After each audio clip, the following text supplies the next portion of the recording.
And it's still Disney? Yeah, don't film this.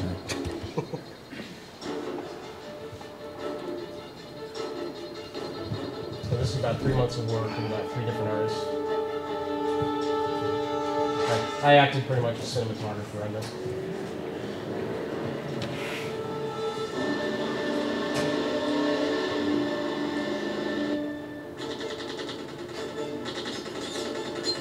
So what's fun is we lift camera movement and other influences from various directors all the time. You know, so.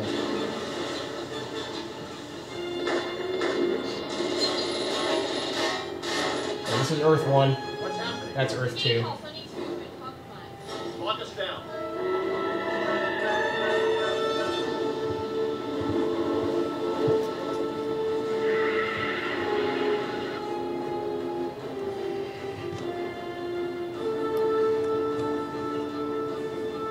Are you sure you know what you're doing? Never switched anything this big before, but yeah, hang on.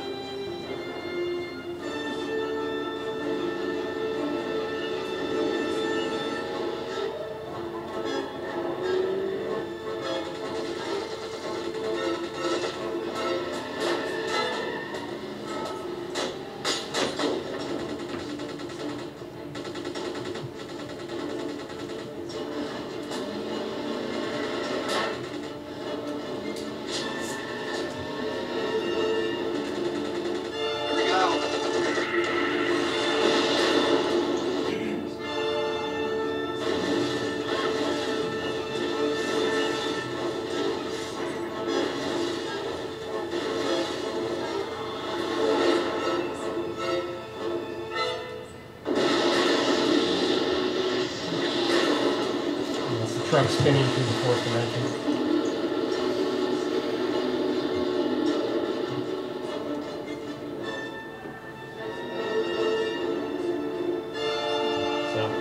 So that actually got the studio interested in that particular shot?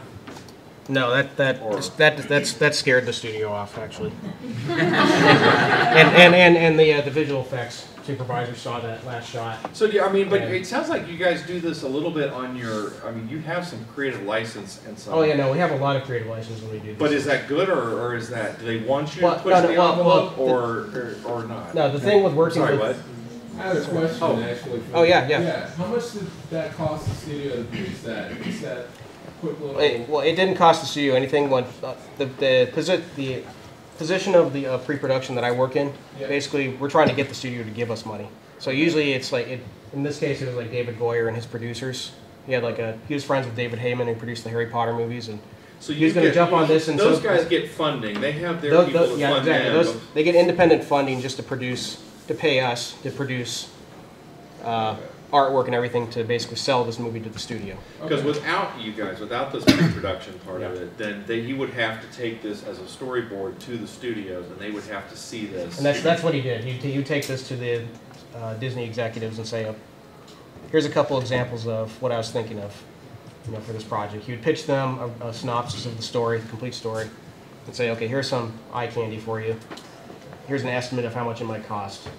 And but again, so this didn't make it then. This did not make it, no. Dan, when that happens, do you get this movie never got made? Is that what you're saying? No, it never got made, and Disney basically owns the rights to it. So they buy it and then they shelve it, and so they buy a lot of properties. Exactly. Yeah. Well, that's basically the way the movie studios work. Is that there are a lot of projects that do not get made. They never get past the stage. Now, do you have one that you can show that did get made? I can show commercials. Or Scanner, or yeah. I can do that. Or even though that's TV. Yeah, I've got some more of that. Yeah, we got. Okay, and we do need to, because Dana needs to. Okay. To jump into character here. Okay. Yeah, it's Mona than Dana. Okay. Whatever you would. I won't give enough time for everybody.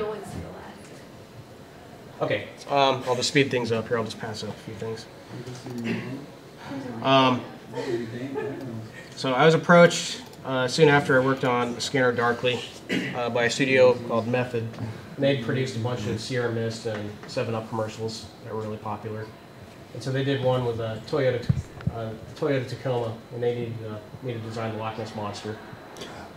And so I did that, basically just referencing a little grainy picture of the Loch Ness Monster, taking a lot of creative license just for my own imagination, and then there were a couple pictures of Champ up in New Hampshire that looked pretty good. And then you've got the actual commercial. And then I got the commercial right here.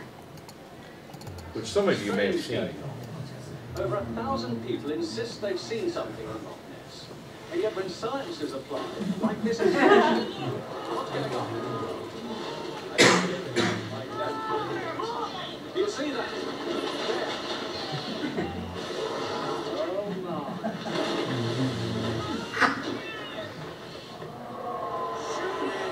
Oh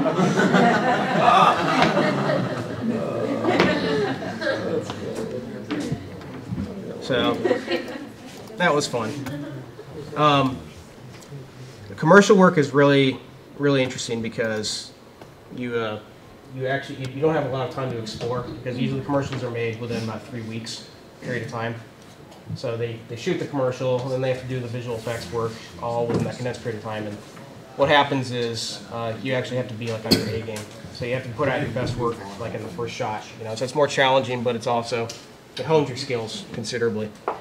So this is another one I worked on for Turner Classic Movies, and they had to redesign the corporate branding.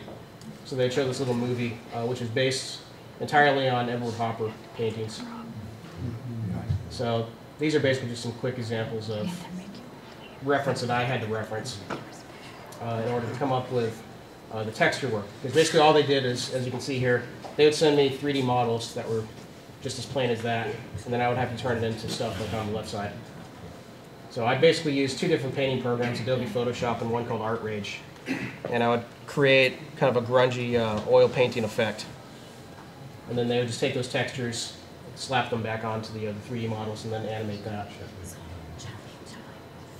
Now you have the commercial. Yep.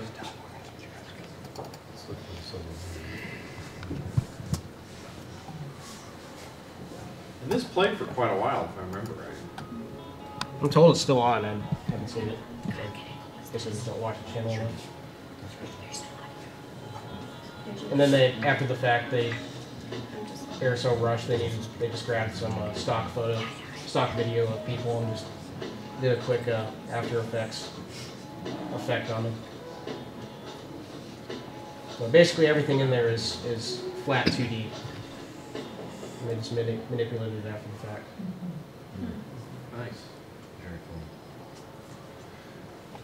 What we'll end up doing is we'll hold some questions for Lauren, because we do need to have Mona set up. While she's setting up, does anybody have any questions for Lauren about the previs work or this? No. What he's doing? No. For Hollywood, television, gaming. So it's like without. This is Lauren's stuff. I would like to say without you and your previous stuff, I wonder how much of this stuff we'll actually get to see. There's lots of guys out there like me. This industry is really kind of saturated with pre-visualization But it's taken off in the last 10 years, right? Yeah. Prior to this, it didn't exist. What's interesting as well, I was working on this, James Cameron was starting up work on Avatar, which is his new movie that he's doing in Wellington.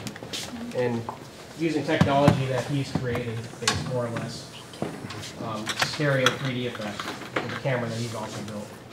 And but what he's done is, well, whereas we sit with our little laptops in an office working with a director, what he does is he actually gets artists like me to create very basic, rudimentary 3D models, 3D environments.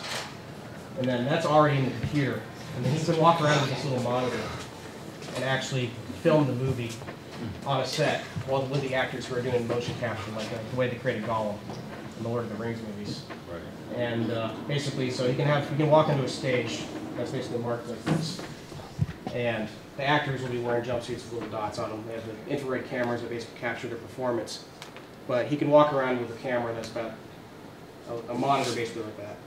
And it's hooked into this virtual world that's on the hard drive. So he can walk around, he can actually manipulate the camera like an actual camera and actually see these actors, as their creatures. As they are. Wow. Yeah, exactly. In the environment in real time.